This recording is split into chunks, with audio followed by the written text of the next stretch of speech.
ಗ್ರಂಥಾಲಯ ಮೇಲ್ವಿಚಾರಕರ ನೇಮಕಾತಿ 2024.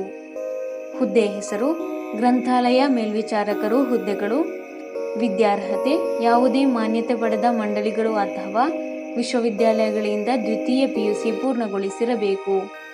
ವಯೋಮಿತಿ: ಅಭ್ಯರ್ಥಿಯು 20/7/2024ರಂತೆ ಕನಿಷ್ಠ 18 ವರ್ಷ ಮತ್ತು ಗರಿಷ್ಠ 35 ವರ್ಷಗಳನ್ನು ಹೊಂದಿರಬೇಕು. ವಯೋಮಿತಿ ಸಡಿಲಿಕೆ: SC, ST ಕೆಟಗರಿ 1 ಅಭ್ಯರ್ಥಿಗಳಿಗೆ 5 ವರ್ಷಗಳು, category 2A, 2B, 3A, 3B ಅಭ್ಯರ್ಥಿಗಳಿಗೆ 3 ವರ್ಷಗಳು, PWD ವಿಧವೆ ಅಭ್ಯರ್ಥಿಗಳಿಗೆ 10 ವರ್ಷಗಳು.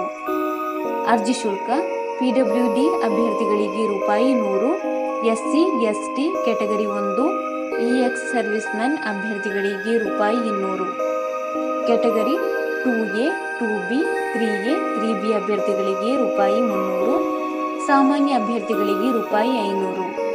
ಪಾವತಿ ವಿಧಾನ ಆನ್ಲೈನ್ ಮೂಲಕ.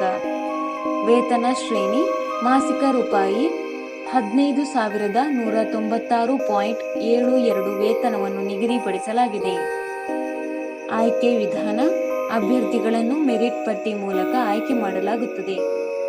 ಪ್ರಮುಖ ದಿನಾಂಕಗಳು: ಆನ್ಲೈನ್ನಲ್ಲಿ ಅರ್ಜಿ ಸಲ್ಲಿಸಲು ಪ್ರಾರಂಭ ದಿನಾಂಕ 20/6/2024. ಆನ್ಲೈನ್ನಲ್ಲಿ ಅರ್ಜಿ ಸಲ್ಲಿಸಲು ಕೊನೆಯ ದಿನಾಂಕ 20/7/2024. ಅರ್ಜಿ ಸಲ್ಲಿಸಲು ಬೇಕಾಗಿರುವ ದಾಖಲೆಗಳು: ಆಧಾರ್ ಕಾರ್ಡ್, SSLC ಅಂಕಪಟ್ಟಿ, ವಿದ್ಯಾರ್ಹತೆಯ ಪ್ರಮಾಣ ಪತ್ರ, ಜಾತಿ ಮೀಸಲಾತಿಗಾಗಿ ಜಾತಿ ಪ್ರಮಾಣ ಪತ್ರ, ಕನ್ನಡ ಮಾಧ್ಯಮ ಹಾಗೂ ಗ್ರಾಮೀಣ ಅಭ್ಯರ್ಥಿ ಮೀಸಲಾತಿಗಾಗಿ ಪ್ರಮಾಣ ಪತ್ರ, ಫೋಟೋ, ಅಭ್ಯರ್ಥಿಗೆ ಸಹಿ. ಅರ್ಜಿ ಸಲ್ಲಿಸುವ ವಿಧಾನ: ಆನ್ಲೈನ್ ಮೂಲಕ ಅರ್ಜಿ ಸಲ್ಲಿಸಬೇಕು. ಅರ್ಜಿ ಸಲ್ಲಿಸುವ ಲಿಂಕ್ ಅನ್ನು ಕೆಳಗೆ ಡಿಸ್ಕ್ರಿಪ್ಷನ್ ಬಾಕ್ಸ್ನಲ್ಲಿ ಹಾಕಲಾಗಿದೆ. ಹೆಚ್ಚಿನ ಉದ್ಯೋಗ ಮಾಹಿತಿಗಾಗಿ ಈ ಚಾನೆಲ್ ಅನ್ನು ಸಬ್ಸ್ಕ್ರೈಬ್ ಮಾಡಿ.